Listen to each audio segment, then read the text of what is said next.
Wow. Shamed. We got publicly shamed. And when we left, somebody screamed, "Go back to the AT!" Good morning from day 65 on the it's day 66 on the Appalachian Trail. The sun is coming out today and everything's gonna be okay. I'm currently making my way up the half-mile blue blaze from the upper Goose Pond cabin, which is where I stayed last night. Amazing place. So the cabin is managed by a caretaker mid-May to mid-October. So they just kind of check people in and take care of things, take care of the privies, the water, clean everything up, all those chores. They have 2 privies. They provide you with water from the pond. It's untreated, so you have to treat it yourself, but they bring it up for you. There are a bunch of picnic table out back for you to cook on. There's the front porch area. It has like rocking chairs and stuff you can sit on. And there's even a living room area downstairs, which has like a dining table and a couch and books and games and all kinds of stuff if you wanted to zero there. They also have 2 canoes that you can borrow, which is super cool. So 4 people went out on the pond this morning in the canoes. I was here again last night with a group of people I've been with for the last couple of nights, as well as 1 other northbound hiker and 3 southbound hikers were there last night. So we're getting into the area where we're all kind of colliding, the northbound, southbound people. So it's fun to talk to the Sobos and hear about their experiences of what's up north, what I have to do, and we're just kind of like, you know, sharing knowledge and stuff. Got a bunk upstairs, comes with a foam mat already on the bed, so you just need your pillow and sleeping bag. Got such good sleep. And then this morning, the caretaker, he actually gave me trail magic when I was at High Point State Park in New Jersey. And he's here this week, being the caretaker at the cabin, so it was cool to see him again. And he made us breakfast this morning. We got blueberry pancakes and there's drip coffee. It was so good. The blueberries and the blueberry pancakes were actually picked up north on the trail. A Sobo hiker, Fling, picked a bunch of blueberries for us and brought them to the cabin so that they could go in our pancakes this morning. So that was super cool. And yeah, oh, that was so nice to just have a breakfast made for me on the trail and to wake up in a dry place. And almost all of my stuff is dry this morning except my shoes, but they're really not that wet. Things are looking up today. I feel actually good after yesterday. I did 21 miles yesterday and my body feels fine, my feet feel fine. Like I felt a little bit of rubbing on my feet yesterday just because I walked 21 miles with wet socks and shoes, but no major blisters or any real like pains or hot spots this morning while I'm walking. Hopefully that's the case all day. I'm super happy about that. Nothing really hurts. I'm not exhausted like the last time I did a 20-mile day. The next day I was just so tired. Today I feel fine and like I can do another full day. So yay! And today should be pretty tame because it's pretty cruisy the second half of the day. I've got a little bit of elevation kind of first thing this morning. In like a couple miles there'll be like a big down and then a big up, and then after that we're just cruising all day. So I think today I'm doing 18 miles because I really don't think it's going to be too bad. Obviously it depends on the terrain and the rocks and things. Today I'm stopping at the Northern Cookie Lady. That's in like 11 miles. And you can camp there. I think it's like $15 or something.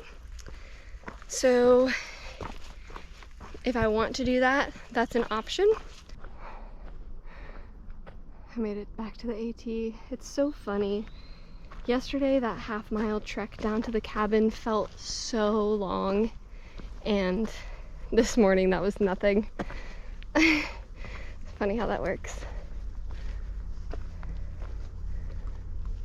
We're coming up on something really special. So, fun fact, in 2020, that was the year I decided I wanted to actually hike the Appalachian Trail. When I had first learned about it a few years before that, I thought that that was such an insane thing for people to do. Hike 2,000 miles, who does that, right? And then I was locked in my house for a couple months and wanted nothing more than to just live in the woods for 6 months, and decided I wanted to hike the Appalachian Trail. And so that's when I started doing like all my research and figuring out how it works, how to make it happen, whatever. In June of 2021, I went on a solo trip to Acadia National Park in Maine. I drove 10 hours from Ohio to go on that trip, and on that drive, I drove through Massachusetts. And I knew at some point on my drive I was going to cross the Appalachian Trail, and I wanted to note like when that was going to be. And I found when it was going to be, just this road we're coming up on in Massachusetts. And I remember driving across this road and thinking, one day I'm going to be on that bridge. I can see the bridge right here. I'm like actually going to cry over this bridge over an interstate. Yeah, I mean, I just, it's such a vivid memory driving on this interstate and thinking like, I'm gonna be up there one day. Now I'm gonna be up there.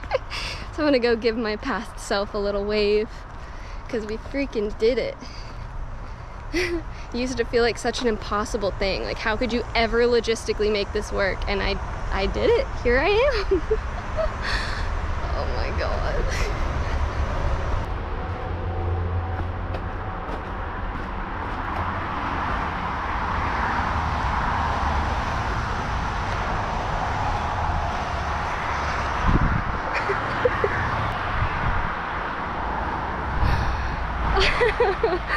Oh. Oh, wow.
Okay, I made it to the cookie lady's house, and they have an agreement where you can pick a bucket of blueberries and then you get a free meal, and it looks so good. It looks like there's like a chicken pasta salad and a regular salad. Oh, that sounds so good. So I'm about to pick a bucket of blueberries, but it's probably gonna take a while because this is kind of big.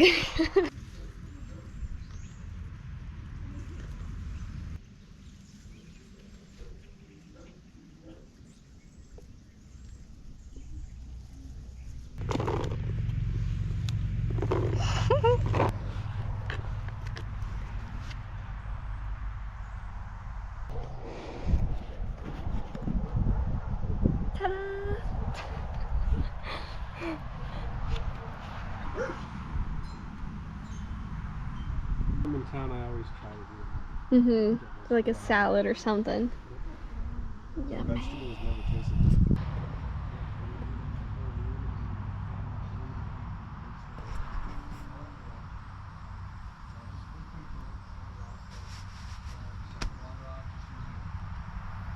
Alright, almost got sucked in to the Blueberry Hill Southern or Northern Cookie Lady's place. Oh. I just had a really good meal. Everybody was hanging out. I had spent some time in the sun picking the blueberries, which makes you tired. Let me let these cars pass. And then they just have a bunch of comfy seats. There was a hammock I laid down in, fell asleep in. Now it's 3 hours later. But I am back on the trail. I willed myself back out here, despite the fact that they do have places that I could sleep there. But I'm gonna hike like 7-point-something more miles to the next shelter with everybody else that's back there. They're just still eating and stuff behind me. It's currently 5 p.m. so I'm gonna get there at like 8 or 8:30, right when the sun is setting. But luckily I have a meal in me already, so I just need to like snack when I get there. I won't have to cook and all that. But it's gonna be my latest night yet. And it's gonna be worth it because tomorrow I'll hike into Dalton, Massachusetts in the morning. That'll be like 3 miles from this shelter, and there's a coffee shop right off the trail. So it's 3 miles in the morning to coffee. Whereas if I would have stayed there, I'd be 10 miles from coffee and I wouldn't be able to stop at the coffee shop. So that's my motivation to get back on the trail, even though I honestly really did just want to stay there. But I don't need to, like, I feel good. I feel capable of hiking 7 more miles, so I'm going to.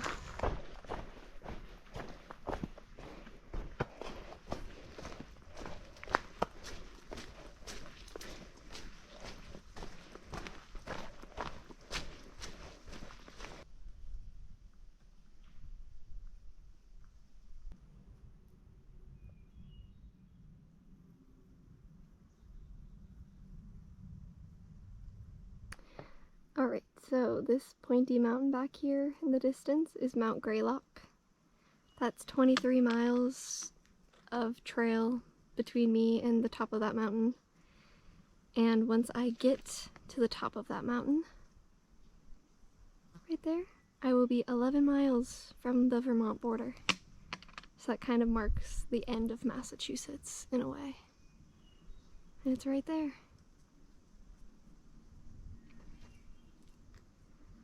Wow.